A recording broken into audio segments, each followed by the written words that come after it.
السلام عليكم خوتي خواتاتي، كي دايرين؟ لاباس عليكم؟ كنتمنى من الله تكونوا بخير وعلى خير وفي احسن الاحوال يا رب، وبصحه جيده ان شاء الله. وكما كتشوفوا توحشناكم، واليوم جيت ان شاء الله معكم باش غندير معكم واحد الفيديو ديال كيفيه تصبير الفلفل المشوي، اللي تيبقى لنا واحد المده طويله خارج المجمد او خارج الثلاجه. المهم باش تيبقى مزيان، يعني طول المده ديالو حتى لسنه فاكثر، وكتبقاي تستعمليه كتجبديه كما هو بحال اللي عاد شويتيه جديد.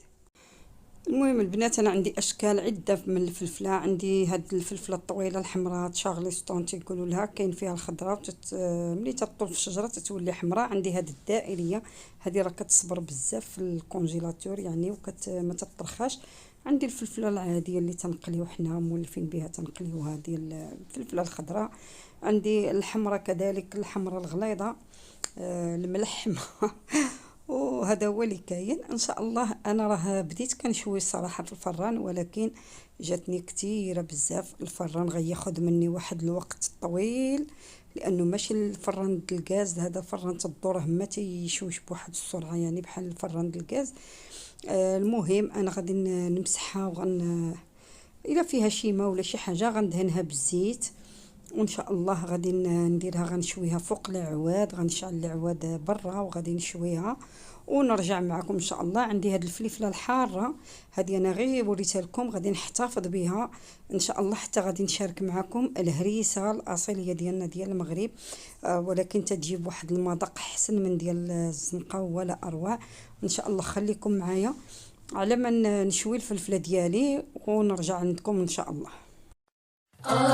يا ليلى وصلت على نبي، يا ليلى وصلت على نبي، اذكر الله وانت ماشي، يا ليلى وصلت على نبي. وكما تتشوفوا البنات، بعد ما شويتها وشويتها بواحد السرعه، يعني راه صراحه تشوينا على العود او على الفخر راه ضروري تيسر به الانسان، يعني راه شويتها بواحد السرعه ما كملاش 21 دقيقة. كنت ساليتها كاملة، راني بديت كنقيها هنايا. المهم انا تنقيها وتنمسحها مزيان باش المهم تنقيها تنظفها مزيان، ما تنديرلهاش الماء بزاف باش تتبقى فيها ديك الريحه ديال الشويان، وتنخليها ملي تنظفها مزيان ونخليها تستقطر تطرخي داك اللب ديال هذاك الماء الثقيل ديالها. هذاك غادي نحتاجوه، هو اللي غادي نضيف انا مع الخل والملحه في قريعات. دابا كي كتشوفوا انا غنشدها هكا، كما بغيتو تخليوها طويله او شرائح يعني مدوره، اولا تديروها قطع مربعات على حسب نتوما اش لمن تستعملوها.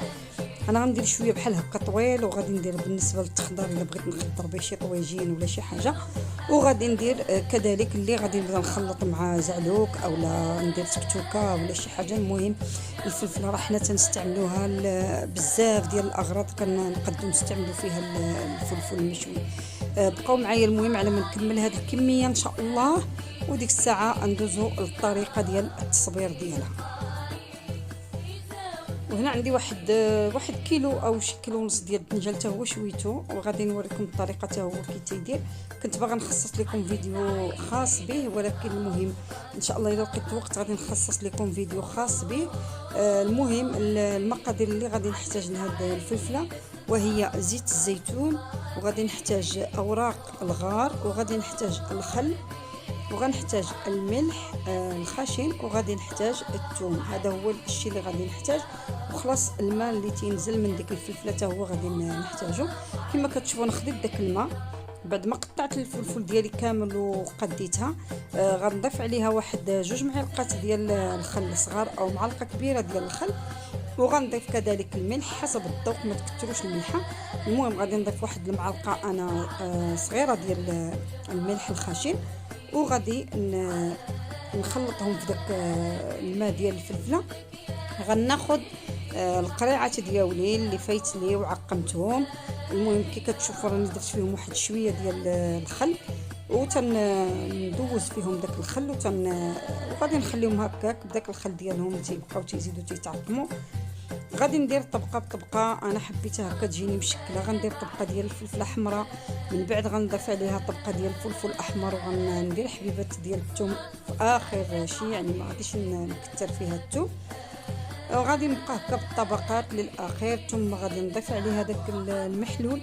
من بعد غادي ندير واحد 2 وريقات ديال الغار في الجوانب، وغادي نفرغها من الهواء، يعني بواحد السكين. غناخذ واحد السكين ونفرغ، نحاول نفرغ الهواء اللي تيكون مجموع حتى كيطلع داك الماء كامل، وما تيبقاش البويقات اللي داخل تيبانوا لنا واحد الفقاعات. وديك الساعه عاد غنسد القرعه ديالي بالاحكام. المهم بقاو معايا وراه الفيديو موضح راسو براسو.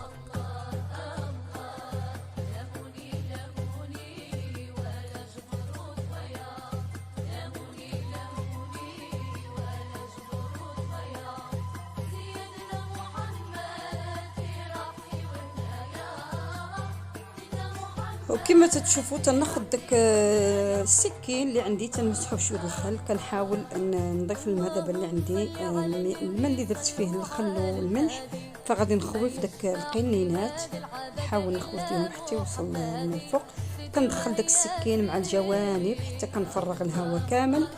من بعد غادي نضيف فوق الفلفله واحد شويه ديال زيت الزيتون، ومن بعد غنمسح الغطيطيات ديالي. غنظف الجوانب ديال ديك القنينه باش ما تجمع لياش البكتيريا الا بقاو فيها شي شوائب. من بعد ملي تطول تدير واحد لي بكتيري في الفم ديالها، فمن الاحسن نظفوها نعقموها مزيان ما يبقى فيها حتى شي حاجه.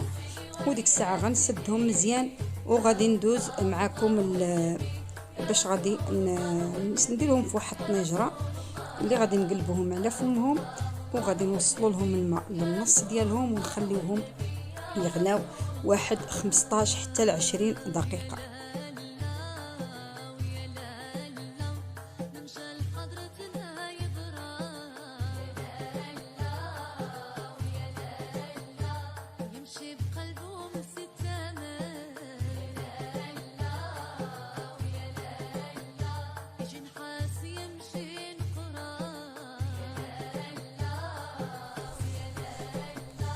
ودابا كذلك حتى هذاك الدنيجلات اللي انا شويت حتى هما هكا غادي نحطهم في القريعه كاملين، وغادي نضيف عليهم واحد حبه ديال الثوم.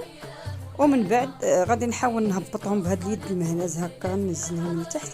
غندير فيهم الثوم، وغنضيف داك الماء ديالهم كذلك اللي انا درت فيه، غندير فيه مليحه وغندير فيه الخل. غنضيفهم كذلك هنا. نتوما تشوفوا داك الماء ديالو تيهبط ثقيل ديال داك الدنجال. غنضيف داك الماء على القريعه كذلك، وغادي نسدها مثل بحال اللي درت الفلفله تماما، وغندير التويمه ديالي. ومن بعد غنديرهم في الطنجره كما قلت لكم.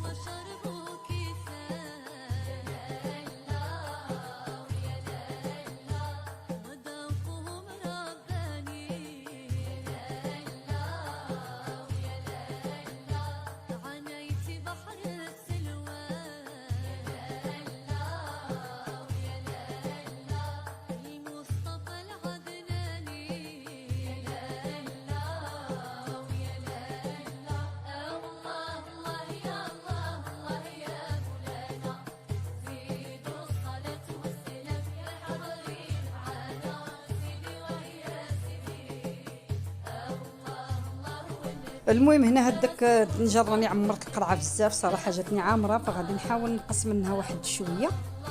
عاد ديك الساعه غنضيف لها ديك الثومه ديالها، وعاد نضيف فوقها شويه الزيت، عاد نسدها باش ما تفضلش لانه جات عامره حتى الفم، فحاولت نقص منها واحد شويه.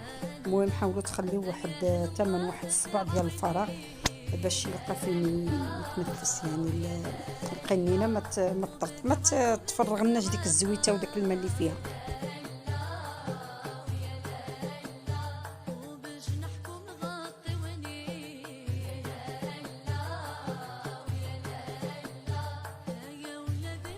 دابا البنات انا درت واحد المنديل في الطنجره ديالي، وغادي نحط هكا القريعات، غادي نعمر عليهم الماء كما قلت لكم للنص ديالهم. ومن بعد غادي نردهم ونخليهم يغلوا واحد 15 حتى ل 20 دقيقه ان شاء الله، وعاد غنطفي عليهم ونخليهم في وسط الطنجره حتى يبردوا تماما نهائيا. انا تنخليهم الليله كامله، مثلا الا صوبتهم بالليل اولا الا درتهم الصباح تنخليهم حتى العشيه عاد تنهزهم من الطنجره وتنخليهم هكاك مكفيين على الفم ديالهم حتى يعني تيخص ديك الغطايه تنفخ ما تعطيش الصوت، يعني تضربي فوقها ما تكونش تعطي الصوت. وهذا هو الشكل النهائي ديال الفلفله المشويه ديالي اللي صبرت. ها هي كتجي غزاله تبارك الله وتتبقى يعني محافظه على الشكل ديالها وعلى اللون ديالها، ما كتغيرش ولو تتبقى مده طويله. كنتمنى من الله تجربوا هذا الفيديو وتردوا عليا في التعاليق ديالكم. وشكرا للمتتبعي الكرام، شكرا للناس اللي انضموا عندي جداد القناه. تنقول لكم مرحبا والف مرحبا، وما تنساوناش من لي لايك والاشتراك، وشكرا والدعوات ديالكم الزوينه. الى اللقاء، الفيديو جديد بحول الله. دمتم في رعايه الله.